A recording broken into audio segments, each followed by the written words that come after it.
and welcome back to another edition of the On the Board Sports Podcast. I'm your host, Sean Thomas, aka Shoney on the mic. Happy Memorial Day to all. And let's remember what this day stands for. Thank you to all the servicemen, service women. Thank you for your service. As always, joined by my co-host William Chirucci, aka Will C. Will, happy Memorial Day, pal. How you doing? Sean, great introduction right there, man. Thank you for being who you are. And to every listener out there listening, happy Memorial Day. Yes, indeed, it is Memorial Day today. Hey, listen, it may be the unofficial start to summer, and there may be a lot of people barbecuing, drinking, having fun, everything like that. But not only throughout this pandemic, we have to, and I mean this, we have to remember our veterans, because without them, there is basically no way of life here in America right now as it stands. So thank you to the veteran for the ultimate sacrifice out there that's been doing it, and that has been a part of our just fighting the fight. So thank you to them, and also thank you to all the essential workers out there too: doctors, nurses, firemen, cops, EMT workers, essential postal workers, and even construction workers as well, and grocery store workers, fast food workers as well. Just want to say thank you for them. Well, we have very, very well said. Well, we have a very special guest with us today, Will. Who Yeah. and yeah, we're good. Yes, we do. Joining us from Connecticut is the one and only Jay Harris from ESPN. Jay, thank you for sacrificing some time to come on. I know you were working earlier at the ESPN studios, and it's Memorial Day. So thank you for coming on and talking sports with us. How are you Gentlemen, doing? thanks for having me. Appreciate it. I'm good. You guys good? We're hanging in. We're hanging in for the most part. Cool. But we're here. Hang tough, as my dad used to say. Hang tough. Absolutely.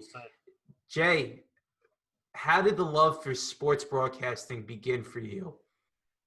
It really wasn't a sports broadcasting thing. It was more of a journalism thing, to be honest with you. I've always been attracted to media, whether it be radio or television, from watching or trying to figure out writing, not just the news. I was a big sitcom fan when I was a kid. So I've always been attracted to really good writing.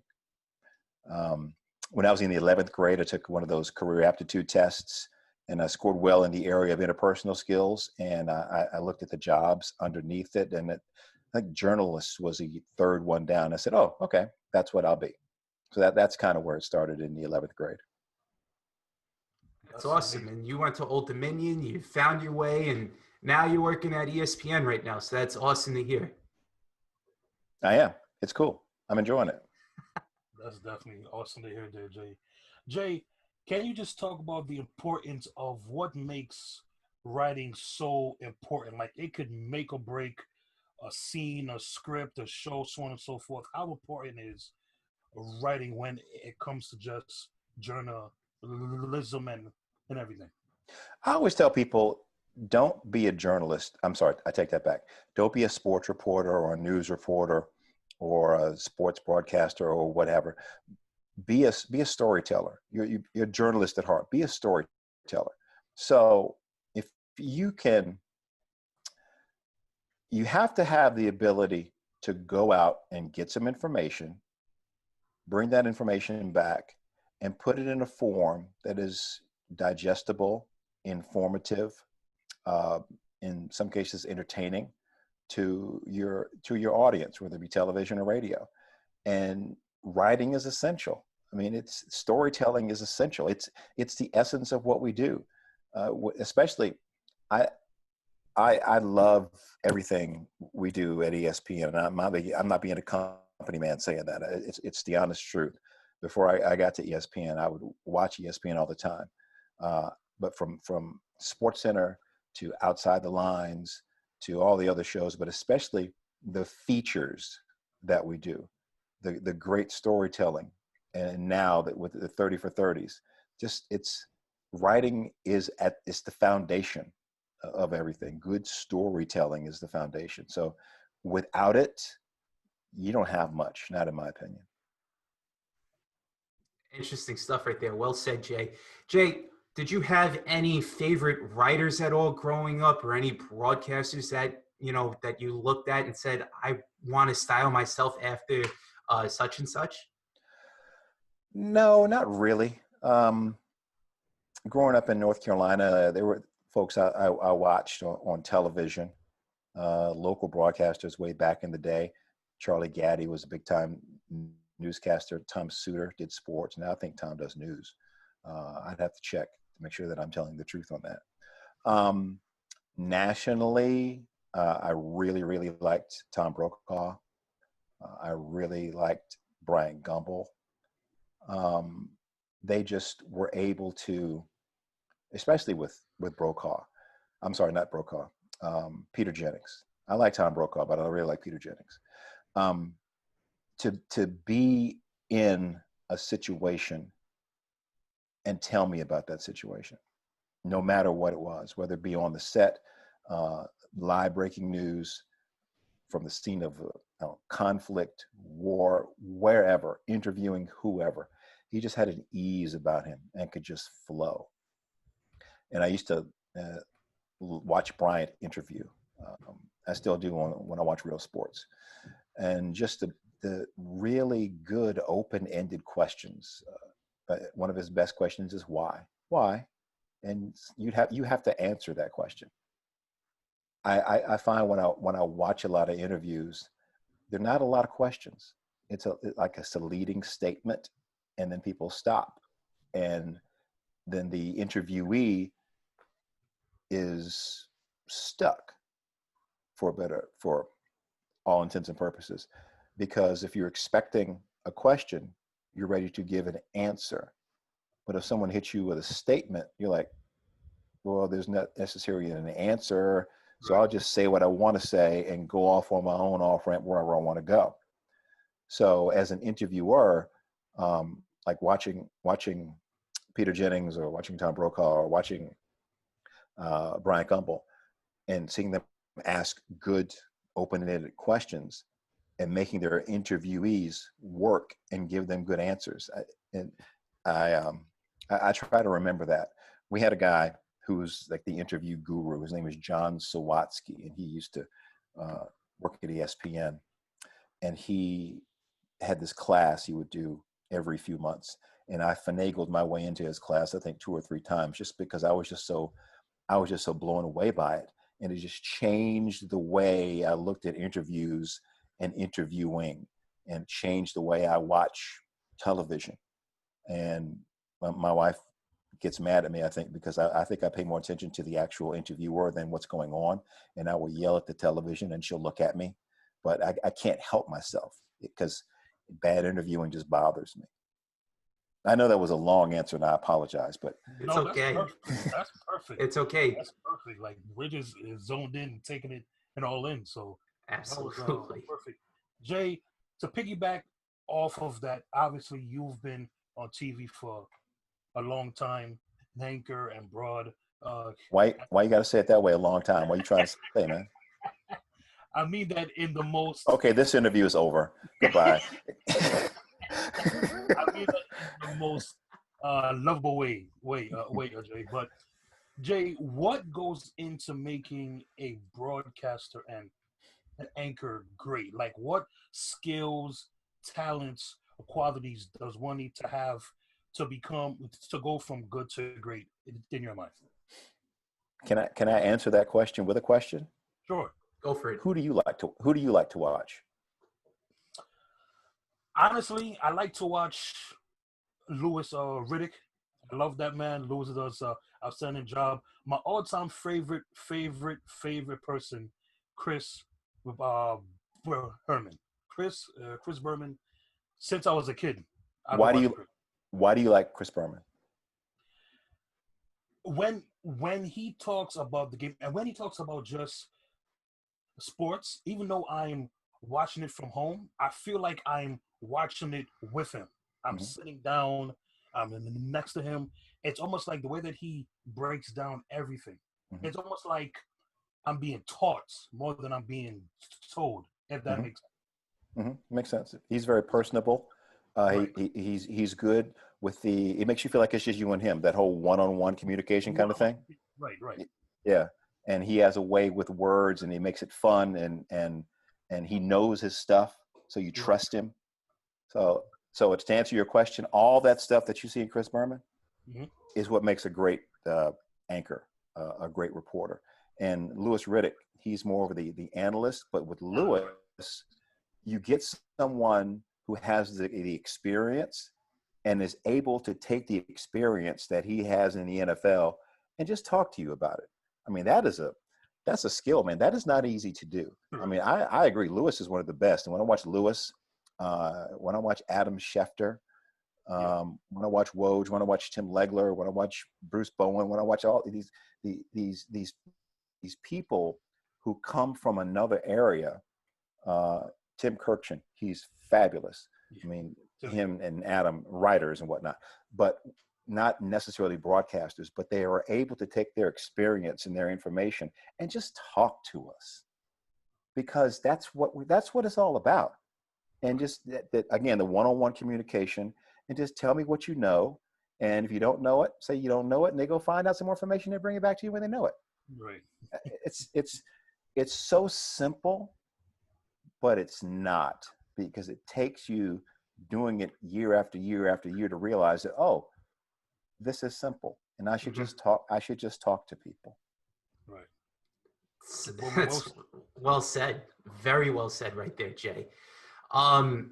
Jay, as far as, going through this whole pandemic right now, thank God you're doing good. Thank God your family's doing good throughout this.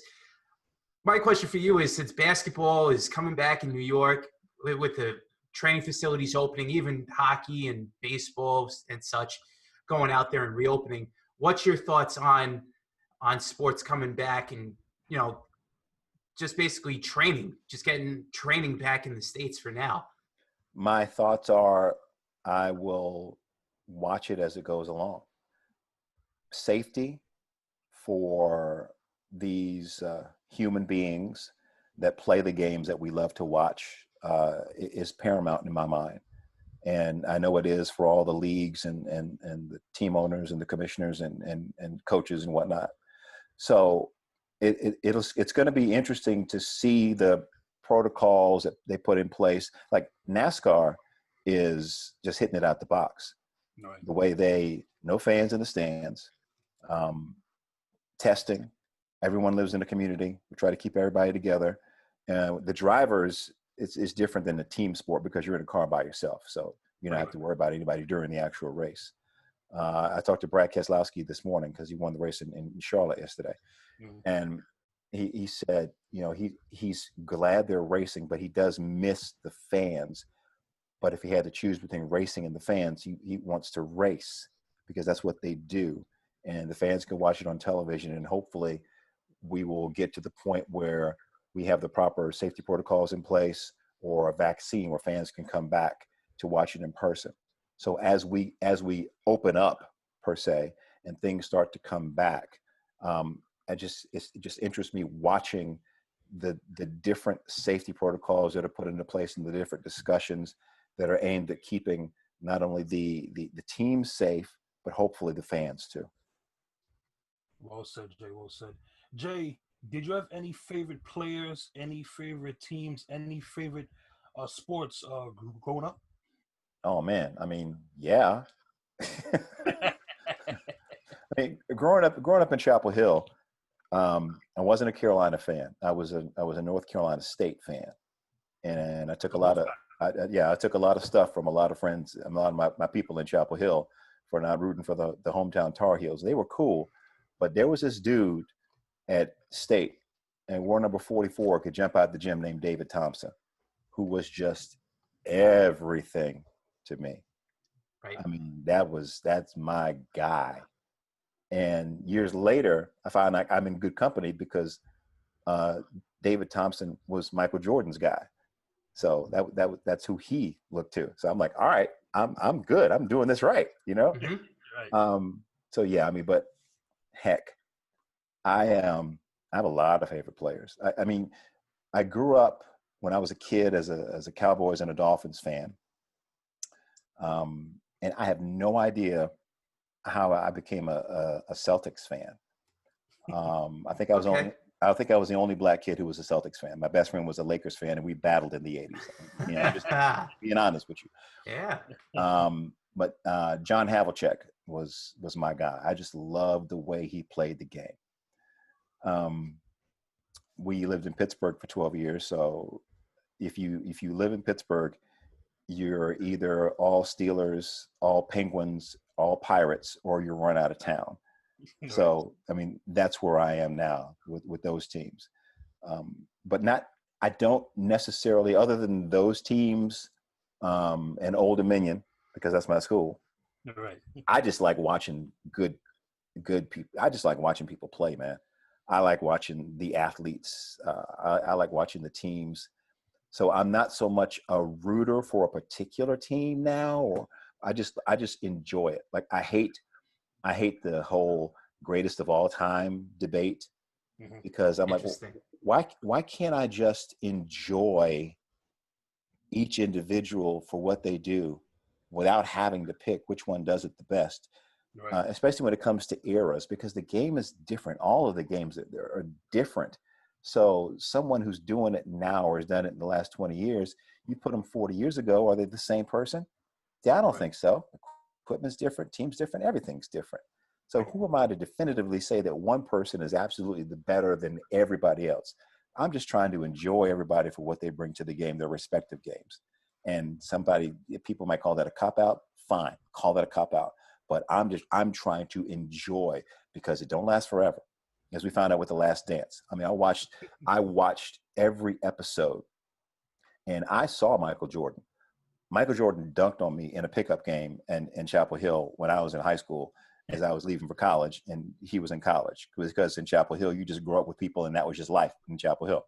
Right. So I've seen Michael Jordan from the beginning to now, and I had forgotten how good that brother was at the game of basketball. And I'm glad I watched him as closely as I did and enjoyed him. Like, I'm enjoying LeBron. I enjoyed Kobe. May he rest in peace. I'm enjoying Tom Brady. I'm not necessarily a Patriots fan because of the whole Steelers thing, but the brother can play. So I'm just trying to enjoy these folks who play these games, because they're not going to play them forever.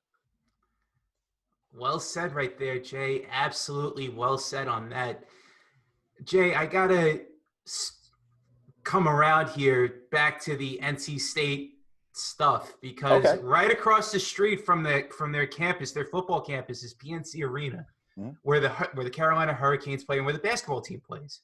I got to ask you about the Carolina Hurricanes here for a second, okay? I can't tell you anything about the Carolina Hurricanes.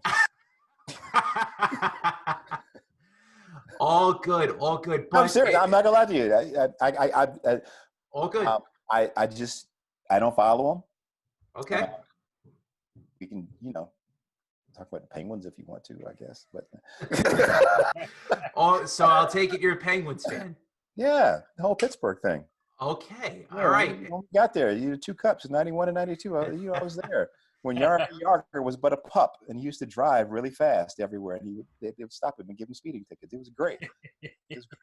Former Hartford Whaler Ron Francis on that team too. Mm-hmm. Very interesting. But just in general, with the sport of hockey in general growing in the South, because many people looked at it back then and said, "Oh, how is it growing?" and everything like that. We had on John Forslund, great announcer for the Hurricanes, and say that it's been growing in Carolina. You're from the North Carolina area, and you might, I know you said it just now that you don't really pay attention to Carolina Hurricanes hockey, but in general, just hockey in general in the South, how much has that grown from your perspective? I mean, the fact that it's there and continues to thrive says a lot. I don't care where it is. If you win, people will come. If you put out a good product, people will come. If you give them an experience, people will come. So the bottom line is to make whatever your sport is fan friendly, and to put a winner out there, and to invest in the people that are going to be smacking the puck around, or whichever sport you choose. So I think it's fantastic. I mean, it got me my first live hockey game. If you are one of those folks who says, "Oh, hockey, man, what about hockey?" Go see a hockey game live. Yep. And you will be hooked forever. It is just, I can't really describe it. The atmosphere, the fast, but the back and forth, the skill on skates and the sticks and the puck. It's amazing. That's right. And the Stanley Cup playoffs, I love watching it. I think it's my favorite. Yeah, Probably because the Penguins are always in there close somewhere. very true. And I battle with Randy Scott, who's a Capitals fan. Well, we're Islanders fans, so we got. Oh, you need a hug. Well, we eliminated the Islanders eliminated the Penguins last year in 4 games. Nobody gave them a chance. So. I can't. I'm not talking to you anymore about that. I'm trying to forget that because I have no idea how that happened. That's very true. All good. Whatever. What? I can't. Are we still? Is the connection still good? Am I still on? I'm still on. Hello? That's funny, Jay. That is. Jay, I know you mentioned before. I want to circle back to it. The MJ doc, The Last Dance. 2 quick things for you. Overall, what was your takeaway from it? And number 2, can you believe that what we all thought was the flu game ended up being the pizza game? I'd heard the food poisoning thing before. I'd never seen it laid out like that. But everybody just, call it the flu game. Okay, it's the flu game. So that was a crazy story, the way it was all laid out. Whatever it was, he played his behind off and willed himself and that team to a win. If it was flu or food poisoning, there's just something inside of Michael Jordan that is just superhuman. Right. When it comes to competitiveness and a will to win, he has it. He has it. I thought the whole thing was really well done. It was amazing to me that they moved it up because of all the pandemic stuff. It was supposed to be during the NBA finals on off days. And they were editing as it went along. Right. And I think they finished episodes 9 and 10, I think the Thursday before they aired, something like that. Yep. But it was just the footage, the stories, and the music. And the music integration and the editing was just fabulous. I thought it was really, really well done.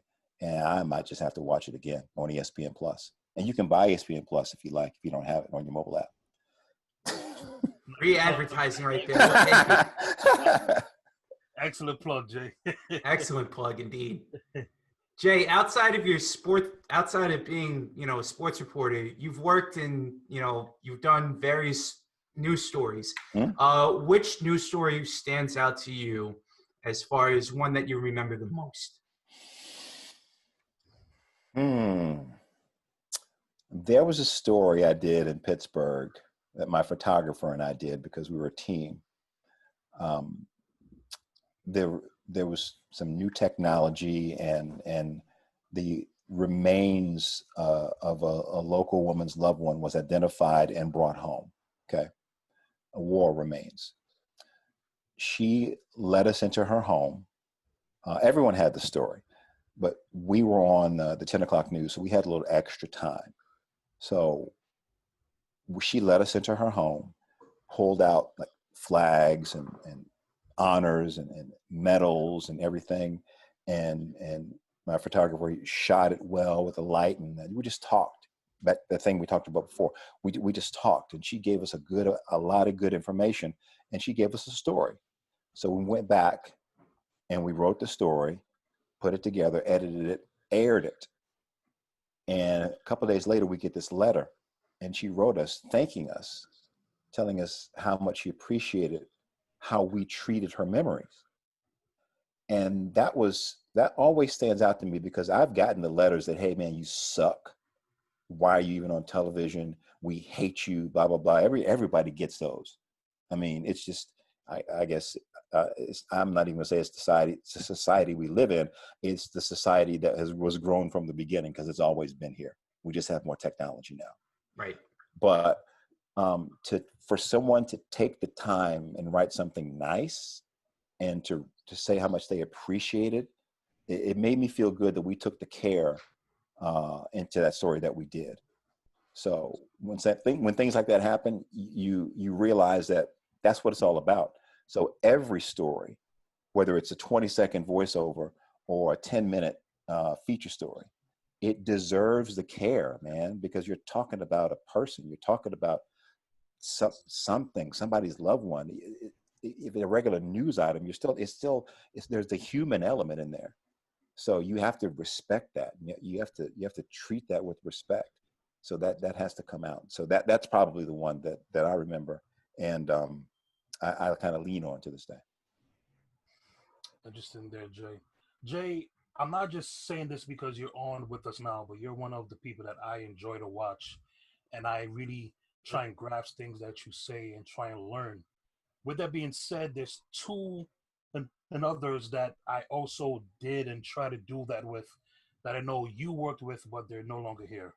One is Stuart Scott, the other is John Saunders. Just talk about your friendship and relationship with them, and how great was it working with them and being around them until they both passed away. First of all, thank you very much. I appreciate those kind words as far as I'm concerned. Definitely. And those two guys, man, they were amazing. and on the air, yes, but off the air, just talking about life, that was the best. I mean, just talking. Stuart's daughters and my son are close to the same age, and we would all hang out and watching him play with my son, and watch my son and his daughters, and just being kids. We were two dads instead of two guys on television. Right. And John, he was just such a mentor, is not a strong enough word. He was an example. He was like he was dad in many respects. Right. And he was a rap music fiend. Yeah. So I remember I rolled up in the parking lot bumping some Dr. Dre, and he was out there, and I rolled up on him and I turned it down. He's like, "No, don't turn it down, turn it up." It's like, okay, all right, John Saunders, okay. Right. And I remember it was at the National Association of Black Journalists convention in Washington, D.C. John, Jamel Hill, and I were doing a panel program discussion, just talking to young journalists. And at the end, we were all taking selfies and hanging out. And I looked up, and John was standing over there. And I started to go over there and say something, but he was surrounded by some kids, and I didn't want to interrupt him. And I said, I'll just see him when we get back to Bristol, because it was the last day. And he died 2 days later. Wow. And I was like, that's one, I wish I had gone up and said something. Right. But two, life is precious, and you have no idea when your time is coming. Right. So it made me feel good to see him so happy, imparting knowledge and growing up the next generation, because he enjoyed doing that. He did that with me. He did that with all of us. But to see him do that at the convention. So knowing that he died, not just being himself, which was fabulous, but doing something that he loved. Right. Both of those guys. We could do this whole thing on John and Stuart if you want to. Right. Keep going, because I got lots of stories, but I know we don't have time. Right.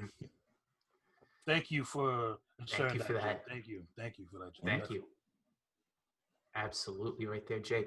Jay, tell us about the life of Jay Harris when you stepped foot into that Bristol studio, right? What makes the day of Jay Harris go? First of all, it's cold. The studio is always cold. And the first thing we do is say, can you guys call and make the call? Can we turn it off of Igloo? Can we make it less Igloo, please? All right. Maybe just a little warmer. That's the first thing. Right. It starts before that. It starts, it starts in the show meeting when we're talking about what we want to put on the show.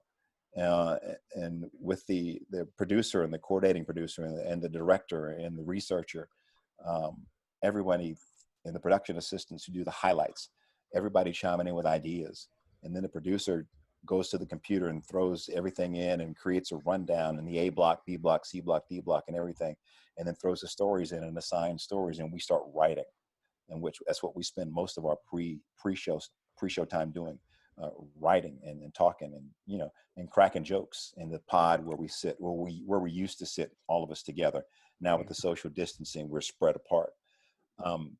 And then we go to the cafeteria together and we're still talking and cracking jokes. And then we come back and maybe we can watch a highlight or two together if the game is done, or check out the top 10 or whatever. And then we'll finish writing and go get makeup and then go to the set. So it starts before I step into the set. Actually, it starts as I drive onto campus. And here's another story. So I drive onto campus and I see the 4 letters ESPN. Mm-hmm. And they are still very special to me. We have this, so we call it Banner Row. All right. We have these banners that we sign for charity. People can, a lot of us do it. If we work with charities, we'll put them up on the wall and get people to sign it, and we send it to the charity and they can auction it off for money. One of our colleagues had a friend years ago who was perfectly healthy, suffered an accident, paralyzed from the neck down. Okay. Just one of those freak things. Right. So we all got together and signed a banner for him.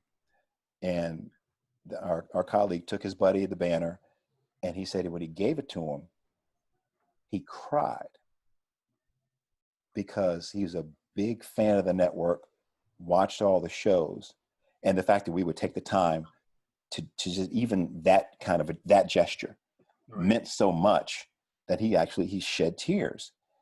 And I've never forgot that.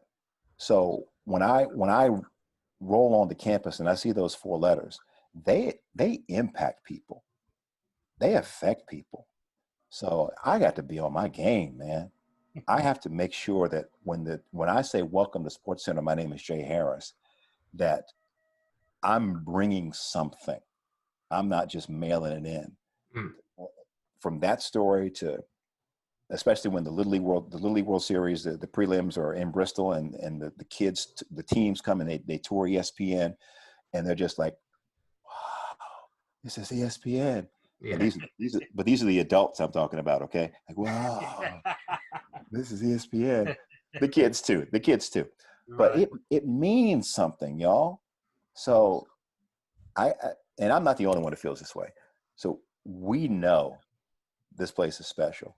So we know when the camera comes on, the lights come on, we have to make sure that we honor that with a good show. Very well said, Jay. Very, very well said. Jay, my final question for you is, the NFL about last week or so came out with this Rooney Rule thing that they want to give teams draft picks for hiring the minorities, and it hasn't been received well from everyone, not just blacks and Latinos, but everybody as well. When you first heard of that proposed rule, what was your thoughts that came to mind? Because I see why they're trying to do it, but I think it's a terrible move. But what's your stance on it?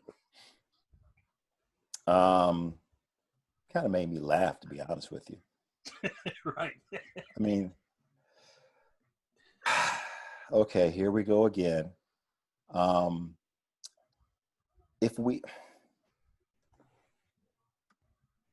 Okay, I thought it was silly. Like you, I understood, the kind of the thought process behind this, but draft picks for doing something that people should just do anyway, Exactly. We talk about we're going to hire the best person for the job. So, in hiring the best person for the job, why does your quote unquote comfort matter? Right. And if you're, we say this all the time, the owners, and when I hire people, they're either comfortable for them. You're right. Well, then maybe they need to open up their comfort zone. Right. The problem is not with finding a pool of applicants. The problem is with owners and whatever uncomfortability they have with people who don't look like them. Right. That's the issue. Right. Now, are we going to be able to fix that? Change attitudes, change people? No, I'm not implying that all of them are like this, but a good number of them, because we're still having this issue. Right. But that's the problem. And when it comes to issues of, and I don't even like to call them racial issues, but they're issues of humanity. Mm-hmm.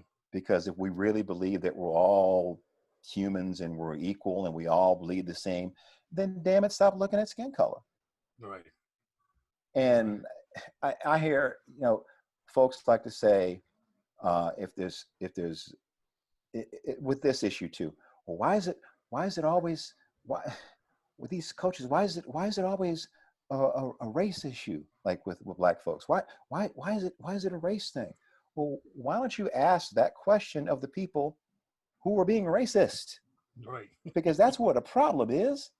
Right. Don't ask me, ask them why they can't get over it. Right. Why they can't see past this covering on this coach and go to the person and pull out the experience and see that experience in this particular person will be good for their organization. It's not that person's issue, it's that other person's issue. Right. So I gonna get a little riled up on this because it just bothers me. It bothers me too. Yeah. But if we really want to get to the bottom of this, we need to have a human conversation. And it's a tough conversation. People don't like to have that conversation. It's like the whole Colin Kaepernick conversation. That's another one. Right. I mean, if you look at the issues that led to him doing what he did, how can you not support what he stood for or what he kneeled for? Because those issues are real. Right. Like it or not. And if you don't like the fact that they're real, go holler at the people who keep doing it. Amen. Don't holler at Colin Kaepernick. Go holler at the people that made him and the other football players decide to take a knee. Because that's where the problem is. So to circle back to what I thought I laughed at it. I thought, here we go again, because we're not addressing the problem. We're not addressing the root issue. And it's not a football thing. It's a human thing. It's a societal thing. And with this country, it's an American thing. It's how we were built. Honestly, it's how we were built. I think, racism is our original sin. Bigotry is our original sin. And we don't want to deal with it as a whole.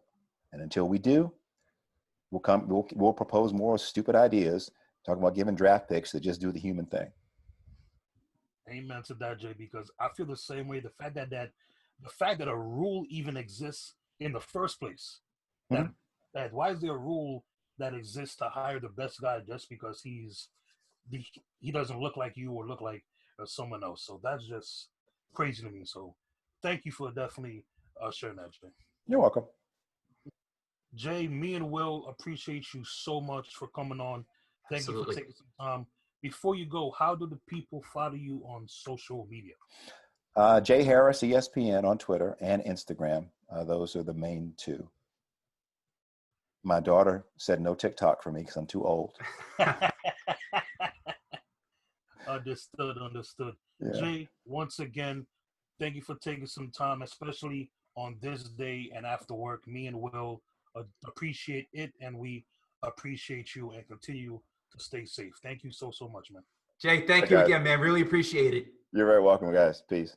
All right, peace out. Well, that was the one and only Jay Harris of ESPN. Wonderful time, great guy. And we definitely want to thank him for taking some time, man. That was awesome, man. Absolutely. Jay, absolutely a one-of-a-kind human being. And what more can you say about him in general?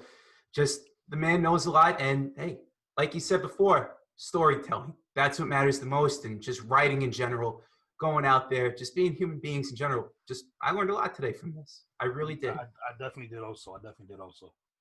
Will, any final thoughts, pal? No final thoughts here. Just got to go out there. Again, shout out to every cop, fireman, doctor, EMT worker. Again, every essential worker out there just going about their business, just saving people's lives, everything like that, and just doing it. Just doing it for the greater good of this country. So again, we just say thank you to them. And shout out to Jay Harris as well for sacrificing some time right after a hard day of work to come on our podcast and talk sports with us and life in general. Well said, Will. And yeah, final thought, shout out to Jay. Well, I was watching him on the TV screen, and I'm thinking to myself, we're about to talk to this guy in like an hour or two. Right. Talk to him right after he came off work, especially on this day where he could be on the grill with his wife and his kids, so on and so Yep. forth. That shout out to Jay. Yep. Well, awesome job by you and everything like that. So, for my partner, William Chirici, a.k.a. Will C., I'm your host, Sean Thomas, a.k.a. Shawnee on the mic. Another dope episode of On the Board Sports. Me and Will signing out. Stay safe, be well, and last but not least, happy Memorial Day. Peace out.